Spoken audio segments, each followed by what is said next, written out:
You are beautifully and wonderfully made. You are not ugly. You are not worthless. For God knew you before the foundations of the earth. As he knit you together in your mother's womb, he knew you and he loved you. He is the lamb who was slain from the foundation of the earth. He thought about you. You are not worthless, but you continue to fight. Since when did war only last 1 day, 2 days, 3 days? It can drag on. Praise the Lord to my brothers and sisters in Christ Jesus. I am so happy you're here. Welcome to my channel. As you're coming in, I would like to ask that you please hit the like button so that more people will find this channel like yourself. Let's go ahead and get into it. So today I wanted to talk about something that has been on my heart and that I have been feeling and discerning in the spirit. Since the unfortunate assassination of Charlie Kirk, whether you agree with him or not, there has been a shift in the spirit, and I certainly have felt that. And with that shifting, I have discerned that there has been a higher level of the unleashing of the spirit of fear, of anxiety, and depression, and it has an assignment to attack children of God, to essentially question their salvation, to essentially say, are you sure that you'll make it to heaven if the rapture happens? Are you sure that Jesus is going to come and get you, or you're going to open your eyes in peace if you die today? Just like the serpent beguiled Eve, are you sure that's what God said? Are you sure that was the tree over there? He said you can eat that from that tree, you shall.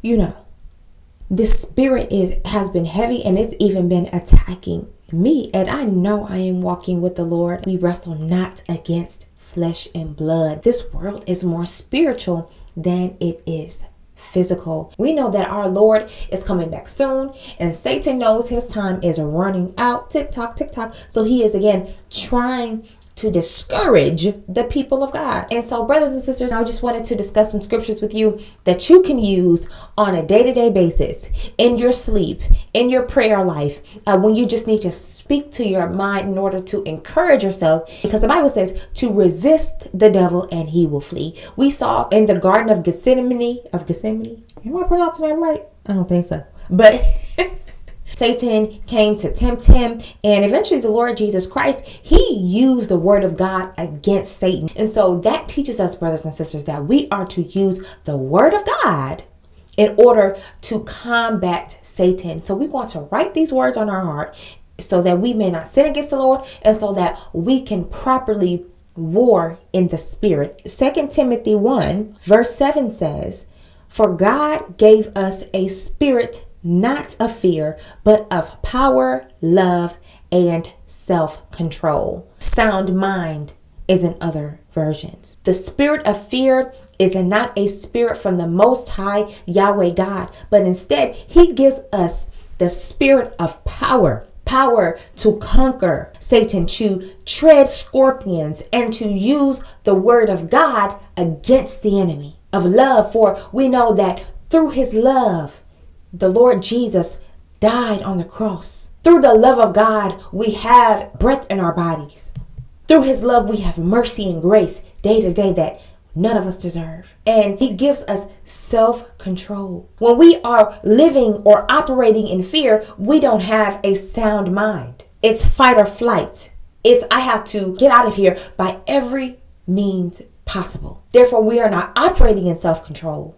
If we are operating in fear, we more than likely are not going to be operating in love. And instead of operating in the love of God, we give power to the spirit of fear. And we understand that the fruit of the spirit includes love. In Galatians 5 says, "But the fruit of the spirit is love, joy, peace, long-suffering, gentleness, goodness, faith, meekness, temperance. Against such there is no law. And they that are Christ's have crucified the flesh with the affections and lusts." Other versions said, have crucified the flesh with the desires and passions. If we live in the spirit, brothers and sisters, let us also walk in the spirit. If we live in the spirit, we cannot walk and live in the spirit of fear. For we understand, brothers and sisters, that we must use the word, in order to combat the wiles of the enemy. We have to put on the full armor of God every day. The helmet of salvation, the breastplate of righteousness, the belt of truth, the gospel of the peace upon our feet, the shield of faith, and again, use the word, the sword of the Spirit. That shield will quench the fiery darts. 2 Corinthians says, for the weapons of our warfare are not carnal, but mighty through God to the pulling down of strongholds. Paul said, for we do experience warfare, but it is not carnal warfare. It is not warfare where we use weapons such as swords, such as pow-pows, such as knives, mighty through God to the pulling down of strongholds. A stronghold of your mind. A stronghold that tries to say to you, are you sure you're saved? Are you sure that he loves you when you know you're walking with the Lord? Strongholds can be consistent and persistent thoughts that are contrary to the word of God, that continually try to fight you day to day, that may cause you grief or anxiety or depression or unsurety in your salvation. Casting down imaginations, those things that you think, those pictures that you have in your mind. You have a fear of missing the rapture. You have a fear of going to hell. So you cause yourself to dream that you missed the rapture. So you cause yourself to dream that the Lord said, away from me, I never knew you, you worker of iniquity. Casting down the imaginations and every high thing that exalts itself against the knowledge of God, that makes itself more important to what you know to be true, to what you know to be according to the word of God, and bringing into captivity every thought to the obedience of Christ. Brothers and sisters, we have to cast fear down, because God doesn't give us a spirit of fear. Fear exalts itself against the perfect knowledge of God, against the fruit of the Spirit of God. Fear causes us to operate in our flesh. Fear causes us to sin. Trauma can even cause us to sin, for example, because trauma can cause fear. Trauma can be a gateway to the spirit of fear to operating in your life. Maybe you were at a store and someone pulled a pew-pew on you. Fear unlocked. And then you've backslidden into your previous worldly, fleshly desires, such as drinking, such as smoking, such as fornicating, such as addiction to unsightly things like porn. It causes you to operate in your flesh, which is against the obedience of Christ. So we have to walk in the Spirit, brothers and sisters. We have to tell that spirit, for my God doesn't give me the spirit of fear. Satan, the Lord rebukes you. I rebuke you in the name of Jesus, for he has given me the spirit of power, love, and of a sound mind. In the name of Jesus, I cast down every fearful imagination and every high thing that exalts itself against the knowledge of God. And I bring fear into captivity to the obedience of Jesus Christ. And I bring anxiety and depression into captivity and bring it to the obedience of Jesus Christ. You have no dominion over my life. You are not welcome in this house. You are not welcome in my bed. You are not welcome in my room. You are not welcome in my head. I rebuke you in Jesus' name. For I am more than a conqueror through Christ Jesus, who strengthens me. And there is nothing that can separate me from the love of God, for he has given me that love from the cross. Brothers and sisters, you have to speak to yourself. You have to speak Bible to yourself, because the word is living. Hallelujah. The word is living. And aren't you born again? Aren't you a new creature? So you have Jesus living inside of you. You have to speak to yourself. You have to encourage yourself in the word of God. Fear has no place in your life, brothers and sisters. Where there is fear, there is no room for love. And Romans 8 says, who can separate us from the love of Christ? Shall tribulation or distress or persecution or famine or nakedness or peril or sword? Who or what can separate you, saint, from the love of God? A trial? You being stressed out? You being persecuted for your faith? You being in need? You having a hard time? Someone threatening your life due to your faith? Can that separate you? from the love of God? Paul said, as it is written, for thy sake we are killed all day long. We are accounted as sheep to the slaughter. Didn't our Savior go to the cross as a sheep being led to the slaughter? So who are we? Paul said, no, in all these things we are more than conquerors through him that loved us. You better tell that spirit of fear, I am more than a conqueror through Christ Jesus because of his love for me. For I am persuaded that neither death, nor life, nor angels, nor principalities, nor powers, nor things present, nor things to come, nor height, nor depth, nor any other creature, because everything that we see around us and everything even in the spirit was created outside of Yahweh himself, right? Nor other creature, nor another creature shall be able to separate me, you, us, from the love of God, which is in Christ Jesus our Lord. You better encourage yourself again in the word of God. That spirit of fear, it has to flee. It has to go.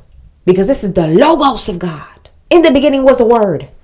And the word was God. And the word was with God.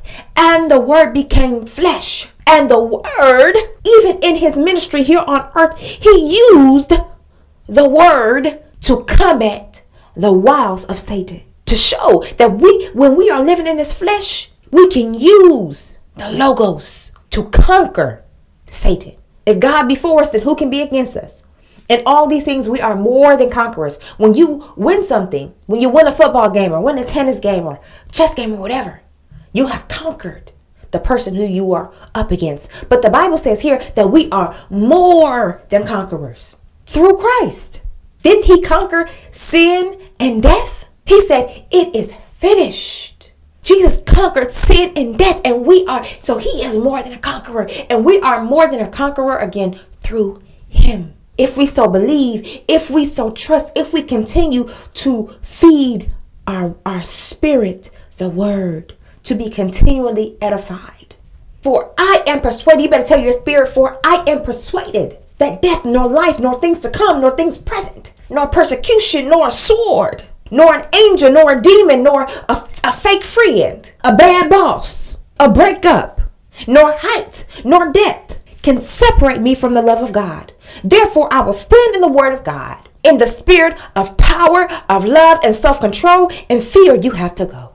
We are more than conquerors, brothers and sisters. Now, this is something we can all do, whether you are a babe in Christ or you've been saved. Sometimes we have to be reminded that the Bible, that the word is our sword, and we can use it to encourage our spirits in order to fight in the spirit. For again, Paul said, for the weapons of our warfare are not carnal. So you cannot use physical items to war in the spirit. You're going to be crazy. You ain't going to conquer nothing. But you use this word and your faith in Christ Jesus. Brothers and sisters, the Lord Jesus doesn't expect us never to be nervous or not to experience some type of fear or anxiety. But he says, come unto me, all those who are laden and burdened heavy, and I will give you rest. He said, put your yoke upon me. He says, get to know me. He said, that means get to know my word, get to know my goodness, get to know my sweetness. He is the good shepherd, so he can never leave you astray. Use his word in times of discouragement, in times that your stronghold is really got a strong hold on your mind. Use your word. You are beautifully and wonderfully made. You are not ugly. You are not worthless. For God knew you before the foundations of the earth. As he knit you together in your mother's womb, he knew you and he loved you. He is the lamb who was slain from the foundation of the earth. He thought about you. You are not worthless. You may be an oops baby to your parents, but you are not an oops baby to the Lord. Do you hear me? The Lord said he is a father to the fatherless and a mother to the motherless. He is a lawyer in a courtroom and a doctor in the hospital. Like that. He is there for you. Put your faith in him. Put your trust in him. Encourage yourself in his word and get to know him. And that spirit has to flee. That spirit of fear and anxiety has to flee. And it doesn't mean it's going to flee right now. It doesn't mean it's going to flee today. It doesn't mean that you may not still have those feelings, but you continue to fight. Since when did war only last one day? 2 days, 3 days. It can drag on. But stand firm, my brother. Stand firm, my sister. in the word and in your faith. Be not discouraged, for you can do all things through Christ who strengthens you. And all things work together for the good of those who love him. Continue to seek his face. Continue to walk in a repentant life. Continue to walk in the Spirit. I pray that this has blessed you and edified you. You are not in this walk alone. You have other brothers and sisters who go through the same things as you.